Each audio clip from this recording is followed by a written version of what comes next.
Азербайджанское окологосударственное новостное агентство «Калибр» сообщает. По предварительным итогам расследования было установлено, что самолет азербайджанских авиалиний, направлявшийся по маршруту Баку-Грозный, был подвержен атаке на подлете в город Грозный с помощью системы российских ПВО «Панцирь-С». Более того, в результате использования систем РЭП российской стороной была полностью парализована система связи азербайджанского борта. Именно в связи с этим обстоятельством самолет исчез с радаров в российском авиационном пространстве, и сигнал был восстановлен только в районе акватории Каспийского моря. В сообщении также говорится, аэропорт города Грозный не дал добро на посадку самолета. Более того, борту также не были даны разрешения на посадку в аэропортах в Махачкале и Минеральных водах. Дезориентированный экипаж борта, подвергшийся обстрелу ПВО и воздействию систем РЭБ, был перенаправлен в казахстанский город Актау. Можно предположить, что данная рекомендация была дана с одной целью – чтобы самолет упал в Каспийское море, и все свидетели бы погибли, а самолет затонул. Однако это, отметим, наше предположение, отмечает редакция «Калибр». Глава партии «Народный фронт Азербайджана» Али Керимли. Один из немногих выживших в авиакатастрофе Субхон Кулрагимов рассказал российским СМИ. Произошел взрыв снаружи самолета. По словам Рагимова, взрыв слышали все находившиеся на борту. Имеющиеся видеокадры самолета ясно показывают повреждения. Объяснить дыры, видимые на крыльях, по-другому невозможно. Заявления о столкновении с птицами здесь совершенно неправдоподобны. Российские СМИ и военные телеграм-каналы признали, что аэропорт Грозного отказался принять наш самолет не только из-за тумана, но и потому, что аэропорт предположительно подвергся атаке беспилотников. Военные источники подтверждают, что система ПВО России, которая защищает аэропорт Грозного, была активна в момент, когда наш самолет пытался приземлиться. Нет никаких сомнений в том, что наш самолет был ошибочно идентифицирован как беспилотник и сбит российской ПВО. Уверен, что у правительства Азербайджана уже достаточно доказательств, чтобы определить, что произошло. Однако официальные лица хранят молчание, отказываясь признать правду. Похоже, правительство не желает признавать, что наш самолет, по ошибке или нет, был сбит системой ПВО его союзника России. Они также не хотят признавать, что российское воздушное пространство стало небезопасным. Что еще важнее, они не хотят брать на себя ответственность за то, что заставляют граждан использовать опасные маршруты через российское воздушное пространство, поскольку сухопутные границы остаются необъяснимо закрытыми. В любом случае, правда рано или поздно выйдет на свет. Правительство не сможет вечно это скрывать.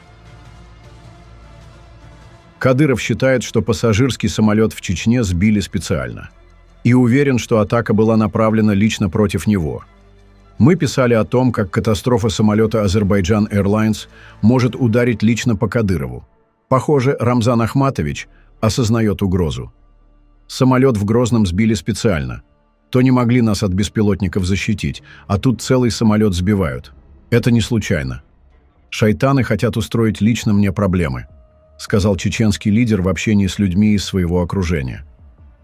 По данным источника, близкого к Кадырову, Рамзан Ахматович это так не оставит и отомстит как непосредственным виновникам из ПВО, которые, по его словам, стреляли по пассажирскому самолету, так и заказчикам этого преступления. При этом наши собеседники в Кремле и силовых структурах пока неохотно комментируют ЧП. Но некоторые признаются, есть силы, которые хотят использовать ситуацию с авиакатастрофой и наказать Рамзана за все грехи. Решение насчет наказания пока не принято. Потому на официальном уровне ЧП с самолетом сейчас комментируют сдержанно. Нам удалось ознакомиться с полной расшифровкой переговоров экипажа рейса Баку-Грозный с диспетчером в Грозном. Из диалогов следует, что изначально судно, судя по всему, стало жертвой глушилок для БПЛА, которые тогда работали из-за атаки беспилотников. Как только лайнер начинал снижаться для посадки, у него переставал работать GPS, а диспетчер терял радар-контакт. Пилот не мог в таких условиях посадить самолет и принял решение лететь в Баку. Когда он стал разворачиваться для этого, рядом произошел взрыв. Все указывает на то, что борт был поражен средствами ПВО. Из расшифровок следует, что экипаж неоднократно сообщал о том, что отказали датчики GPS, при том, что борт уже ждали в аэропорту и зажигались огни посадочной полосы. Но как только самолет снижался, то происходили неполадки, которые, вероятно, были вызваны глушилками БПЛА. В 07:53 и 07:55 системы отключались почти полностью. Экипаж сообщал, что не может использовать зональную навигацию, метод самолетовождения, и никакие другие возможности. Причем диспетчер также терял радар-контакт и в таких условиях не мог вести самолет на посадку. Получается, что самолет в аэропорту Грозного никто не разворачивал, и погодные условия тут ни при чем. Борт пытались посадить с 07:36. Первая связь с диспетчером Грозного. В процессе часто пропадала связь или в эфире были помехи. А экипаж пытался заходить на посадку почти вслепую, уточняя данные вплоть до высоты, на которой летит самолет. Последняя попытка зайти на посадку прошла почти в полном безмолвии. С 08:10 по 08:11 в эфире молчали все, но вместо приземления на полосу номер 26 экипаж сообщил «Следуем на Баку». В 08:12 экипаж вновь сообщает о потере сигнала на обоих датчиках GPS и просит координировать полет диспетчера, что он и делает следующие несколько минут. В 08:16 экипаж сообщает тревожную информацию. «У нас отказало управление. Удар птиц в кабине. Удар птиц в кабине». Неразборчиво. Командир воздушного судна несколько раз повторяет одно и то же, при этом называя птиц во множественном числе. Как раз в это время рядом с судном произошел взрыв и удары поражающими элементами, экипаж мог принять за столкновение со стаей птиц. Далее диспетчер спрашивает, нужна ли какая-то помощь. А экипаж первым делом запрашивает данные о погоде в аэропорте в Минводах и потом подтверждает, что помощь нужна. Следом тревога прослеживается уже у диспетчера. Он несколько раз в эфире повторяет. В 16-ю минуту. В 16-ю минуту. Как будто он говорил одновременно с кем-то другим, и с ним сопоставляет время сообщения о столкновении с птицами, с некими другими событиями. Тот самый удар, по нашим данным, произошел над Наурским районом. В данной местности расположены сразу несколько военных частей, в том числе и со средствами ПВО. В 08:18 экипаж сообщил диспетчеру, что теряет управление самолетом. В дальнейшем экипаж запросил данные по аэропорту в Махачкале и неоднократно сообщал о том, что перестала работать еще и гидравлика.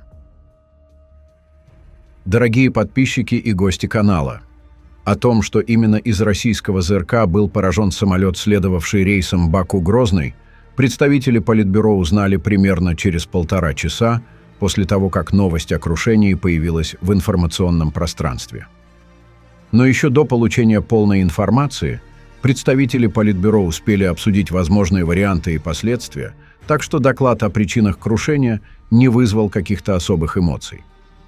Ничего страшного в произошедшем российское руководство не видит, а отношение к происходящему наиболее характерно высказал один из близких к помощнику президента России Николаю Патрушеву людей.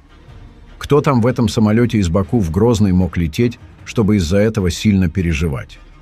Представители руководства России, управляющие войной в Украине, абсолютно не рефлексируют из-за ударов ВСУ по приграничным с Украиной регионам, оправдывая для себя это тем, что большая часть населения этих областей по национальности украинцы, а значит, переживать особо не стоит.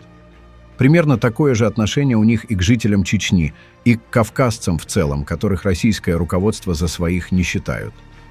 По состоянию на 22:00 по московскому времени вчерашнего дня не было даже принято решение, как преподносить официально эту катастрофу с самолетом.